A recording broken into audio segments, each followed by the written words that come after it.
Okay, so if you clicked on this video, you're trying to self-learn A-level chemistry. I don't know what the reason is, but in this video, I'm going to give you resources and a guide to self-teach chemistry. You might ask yourself, why is this good-looking young man making a video on how to self-teach A-level chemistry? To be honest, I've never been in a situation where I had to teach myself A-level chemistry, but most of my friends do BTECs. And if you do BTECs, you can apply to all the schools you want to when you're applying for medicine, pharmacy, and other medical roles. Why? Because they also require chemistry. It's not every institution that requires A-level chemistry alongside BTECs, but most of the institutions, when you're applying for roles like pharmacy, nursing, dentistry, they want you to do, alongside your BTEC, they want you to do an A-level science, and most of the time it's chemistry. And I am making this video to try and guide people, like I guided my friends, on how you can go about self-teaching A-level chemistry. Be it at home, be it alongside your BTEC, be it, I don't know, whatever, but I am going to give you a way to self-teach A-level chemistry. So without further ado, let's dive into the video. Oh shit, here we go again. I want to start off by talking about something that's often overlooked when people are self-teaching or they're self-studying or researching A-level chemistry. It's practicals. If you're making arrangements to resit or sit A-level chemistry as a private candidate, you need to sort out your practicals.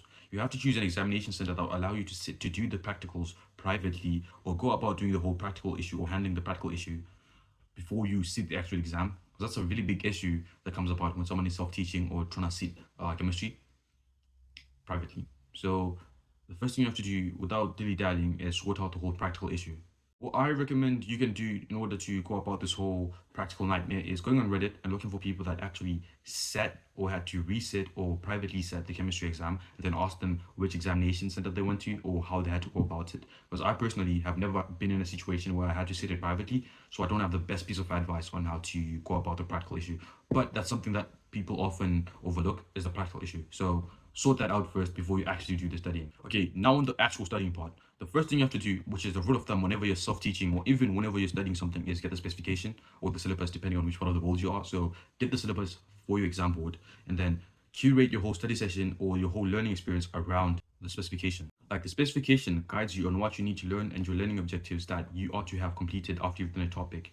For example, when you do AQA, there might be A learning objective, but when you do OCR, there might be B learning objective. They might not be the same, but when you're doing that exam board, you need to match the learning objectives for that specific exam board. This is helpful when you're self-teaching, especially if you get most of your lessons on YouTube. Most teachers on YouTube don't teach all the exam boards. They teach one particular exam board and they don't specify it in their video. So if you use their videos, I'm not saying that it's not going to teach you chemistry. It's going to teach you chemistry, but it might not cover certain learning objectives that are needed for you to pass your actual exam. So you have to get your syllabus, and when you're self-teaching, you have to make sure that each time you do a topic, you have covered all the learning objectives you need to have covered to have completed the topic. Now on what people might regard as the most important step, how to actually learn the content. So what I usually recommend is getting a physical tutor. If you do have the money, do get a physical tutor who will actually go through the syllabus with you. Like, I feel like having someone to actually teach you and pace you is a great thing to have. So if you have the money, go to an actual tutor to actually teach you the stuff. So if you're broke like me, I personally believe that all the information you need is online. You just need to find it. And a great place to find the information you need is YouTube. And I feel like the best person to teach you, especially if you're trying to learn chemistry, is Ellery Chemistry. Okay, there might be other great teachers on YouTube that I don't know, but if you're trying to self-teach and you're in the UK and you're trying to self-teach AQA chemistry, the best person to teach you is Ellery Chemistry, because he has great playlists, as you can see, that are curated for exactly to meet all your needs, whether you're bridging, whether you're trying to self-teach, whether you're trying to revise. He has playlists for each and everyone's needs. So props to Ellery Chemistry. So you can do your lessons around him, watch videos from Ellery Chemistry, refer to your textbook, go on PMT, and then do practice questions. That can be your go-to strategy. That's what I usually do, but that might be different for some people because I have a teacher and sometimes I'll be using that as a refresher from lessons. So that might not work, but that, I feel like that's the best strategy to attack AQA.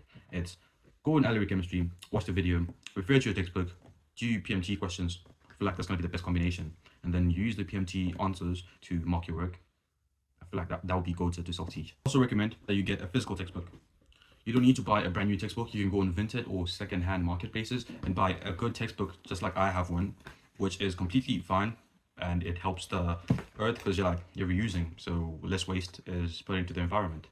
I believe that any person who's trying to learn something needs a physical textbook. You need a physical textbook to refer to use as a reference, to use as a guideline, because most textbooks, just like mine, all the information that's in this textbook is aligned with the specification, so you can use the textbook without even using the specification. And most of the times you get learning objectives in your textbook when you start the topic. So if I were you, I'll get myself a textbook.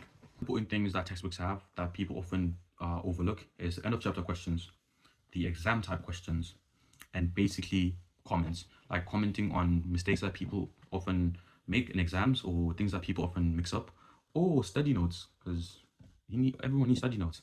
So if you have the money, help yourself buying a textbook. You can buy a brand new one, you can buy an ebook, or you can buy a second-hand book, just like I did. Bonus resource is Memorise. Memorise is a great place to get notes. I personally do not have chemistry notes. I solely use Memorise notes because I feel like it's a waste of time to draft my own notes when there are good notes that are exam specific and straight to the point. Like, they are fully aligned with the AQA spec. And most of the time when I do my notes, I over explain or I overwrite what is not even needed in the specification. So I recommend you use Memorise notes if you can write your own notes. But if you want to write your own notes, feel free to write your own notes. But if you're someone like me and you don't like writing notes, I fully recommend using Memorise notes. Okay, now that you've learned the content off YouTube and from your textbook, how do you actually test yourself and retain the information? So what I usually do, personally, I go on PMT and I do the topical questions. After I watch a video of relearn chemistry or I open my textbook and read it, I go to the topical section under whichever exam board you're gonna do. Go to the topical section under each topic and do the questions. Do topical questions after each and every topic and do all the questions. I firmly believe that no one can fully exhaust all the questions, but if you manage to exhaust over 70% of all the PMT questions, I guarantee you're going to get an A or A star. So yeah, use PMT to solidify your information and test yourself to see if you've understood a particular topic, and that's going to help you pass. Okay, all the resources I've told you, you can fully utilize to self-teach A-level chemistry even without a teacher. A-level chemistry is not that hard. Right now, I want to talk about my opinions, my advice to you. Firstly, A-level chemistry isn't that hard. Yeah, you might think it's hard when you get to places like organic analysis or organic chemistry, and then you say, no, it's hard. It's not that hard.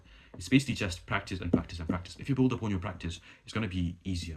The more you practice, the easier it becomes, and you just have to keep on practicing. And the other thing, A-level chemistry isn't about logic or problem solving. To be fair, it's not about logical problem solving. It's more about memory, how you remember and how much you remember. So what most people do and what I do is I use flashcards so that all the content is fresh in my memory. And feel free to go in my description to see the link to my Discord where I have a flashcard link if you don't want to pay for them, because usually people pay for flashcards. But in my Discord, I put all the resources that I have used and I will use, hopefully, to share to people for free. And feel free to go in the description and get the link to my Discord. Go on my Discord resource channel, you're going to find flashcards. And don't forget to click the like and subscribe button. It really motivates me when I see more people subscribing to my page and liking my videos, because I feel like, hey, I'm actually helping someone. So feel free to subscribe if you think what I have told you was useful. If you don't think so, just comment that you need to improve on this or improve on that. Thank you. Anyways.